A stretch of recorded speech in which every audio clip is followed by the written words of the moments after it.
Hello everyone.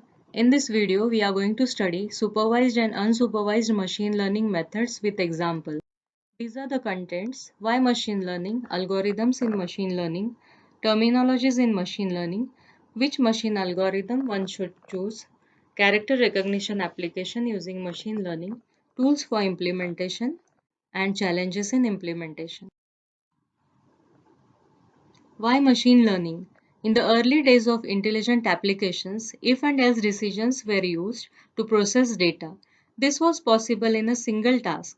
Changing the task even slightly needed to develop the system from scratch. If and else rules required a deep understanding of the application. The systems can take correct decisions in linear classification problems but failed completely in nonlinear ones. In this figure, we can see that the first graph shows a linear system where the classes can be classified by a line, whereas in nonlinear systems, now we require a curved line to classify the classes. This is possible by machine learning algorithms. Algorithms in machine learning. Machine learning algorithms can be broadly classified into supervised learning and unsupervised learning. Supervised learning is based upon input data and output data, whereas unsupervised learning is based on input data. Supervised learning. Here algorithms learn from input and output pairs of sample. So that's why the name is supervised. That means the learning algorithm learns under the supervision of a teacher. Like how we learnt ABCD when we were kids, that when this is the shape, it is A. When this is the shape, it is B. Similarly, when this is the input, this should be the output. This is how the learning algorithm is taught. With given input and output pair, the algorithm finds a way to produce the desired output in training phase. While in the testing phase, the algorithm produces the output when an input is applied, which might not be previously seen by the algorithm. Now, in supervised learning, database collection is a crucial task. We have to apply all the variations in the input as much as possible for the desired output during the learning process, so that in testing, the algorithm might not fail even if there are wide variations in the input. Supervised learning is used for classification and regression. Let us see supervised learning with a simple example where we have to classify between apples and bananas. So we can see that we should apply different samples of apples and different samples of bananas. And when a apple is applied, your output should be 1, whereas when a banana is applied, your output should be 0. So this is supervised learning and the phase is.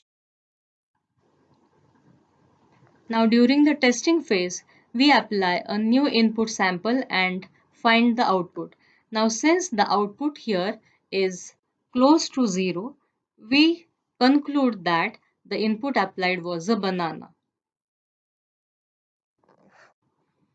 In unsupervised learning, there is no teacher involved. That means we don't apply input and output data to the algorithm. Here, only input data is available and no output information is available beforehand.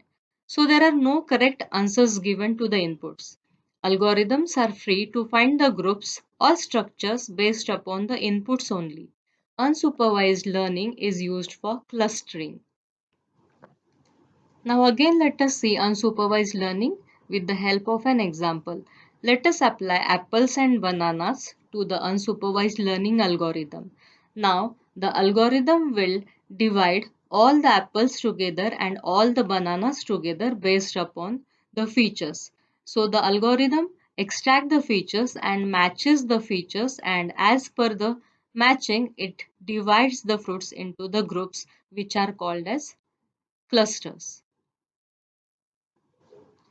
Now let us further see few more algorithms in machine learning.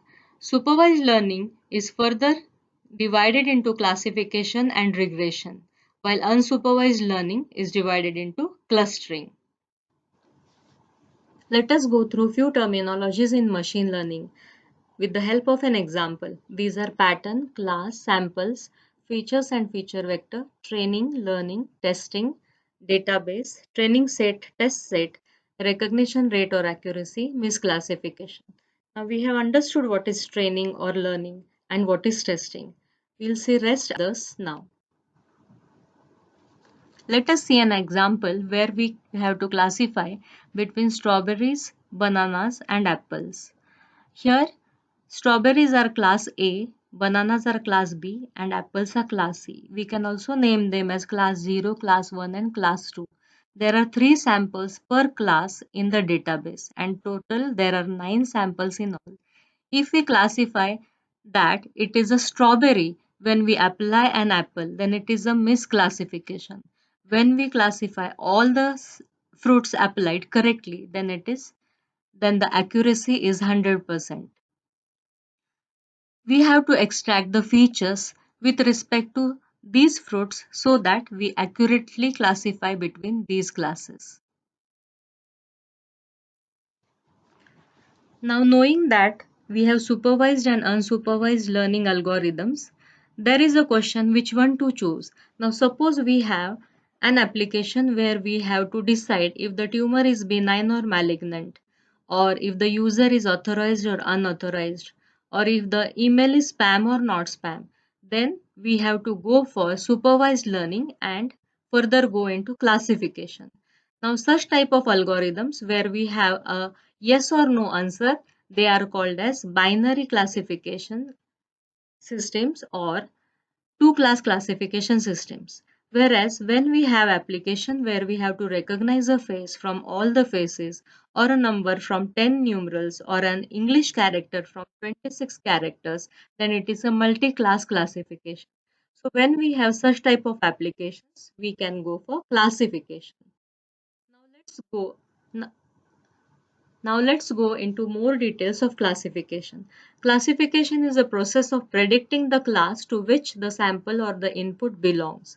This is done by extracting the features from the samples. Now the features are applied to the algorithm during training and the unknown inputs are tested during the testing phase. Classification, as we saw earlier, is of two types, two-class classification or multi-class classification.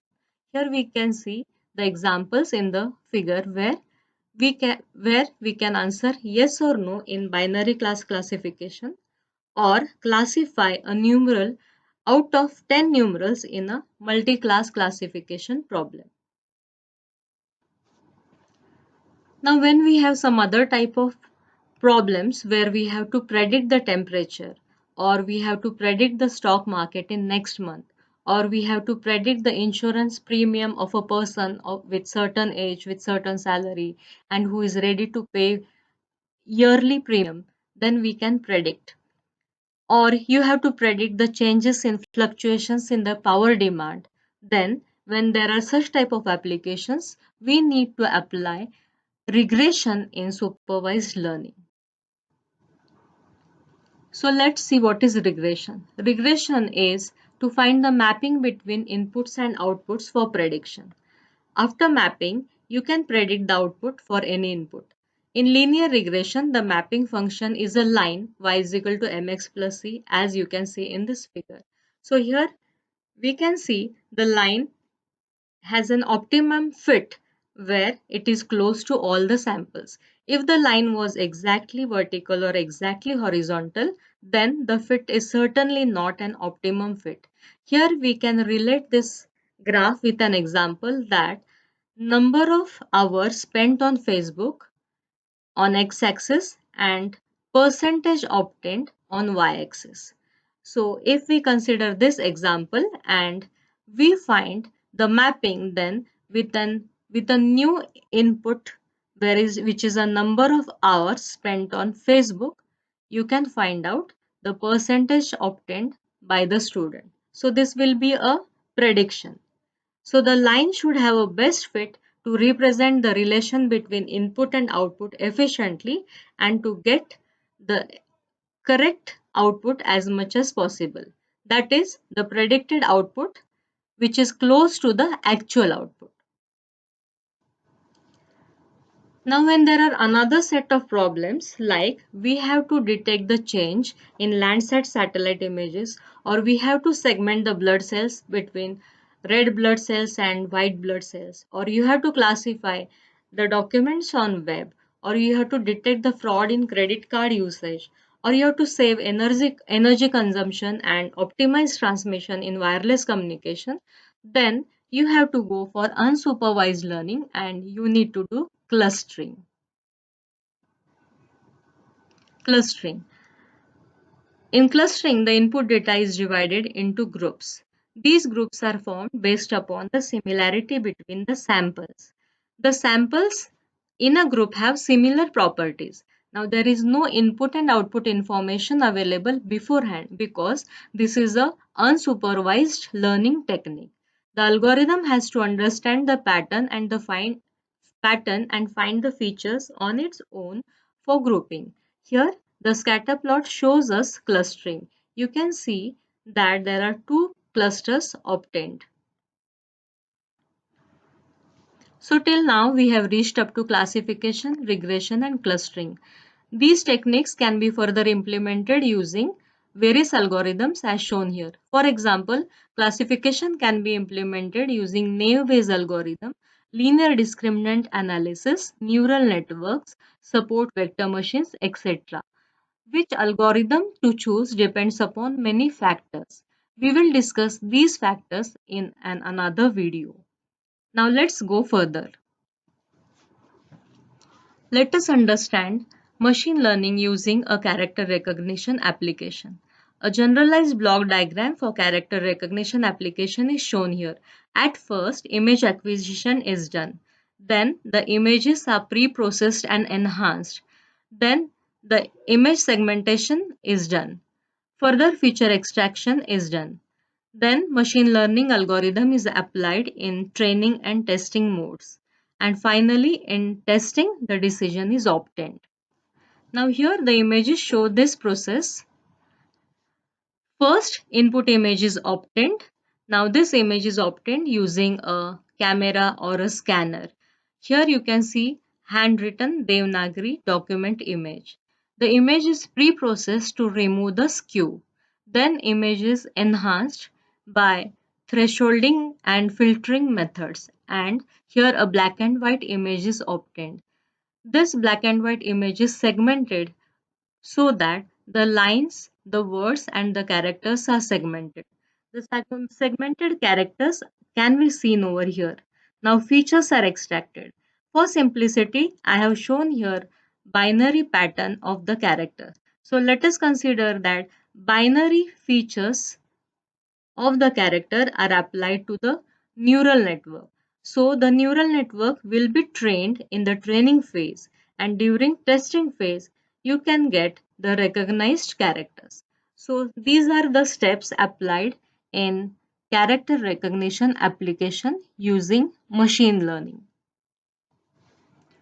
So when you want to build a machine learning solution, you have to first answer these questions.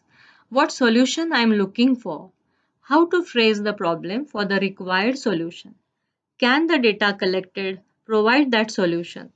Is the data set sufficient to obtain the solution? What pre-processing steps should I use prior to feature extraction? Which features should I extract from the data for right decision? How to measure the success of the solution? What post-processing should I do to obtain the final result? Once the answers to all these questions are clear to you, then you can start implementing your project. Tools for implementing machine learning. These are some tools given here. Python, C, C++, Java, R, JavaScript, SAS, MATLAB, Octave, Ruby, etc. Python is used by more than 50% of industry. MATLAB is used by less than 10% in the industry. Challenges in implementing machine learning algorithms. CPU power to accommodate machine learning data processing. Memory of the processor, choice of algorithms, feature selection, etc. So when you are implementing any machine learning algorithm, your CPU should be powerful enough to process the algorithm. For example, if we are implementing neural networks, you have lot of processing depending upon number of inputs, number of hidden layers, number of neurons in the hidden layers, etc. This requires large amount of memory for processing. Choice of algorithms is another challenge because there are many algorithms available. Again, there are many feature selection methods, so you have to choose an optimum feature selection and classification pair. This is all about supervised and unsupervised learning. Hope this video was useful to you. For any queries, you can contact on the email ID below. Subscribe to our channel and share our video. Thank you so much.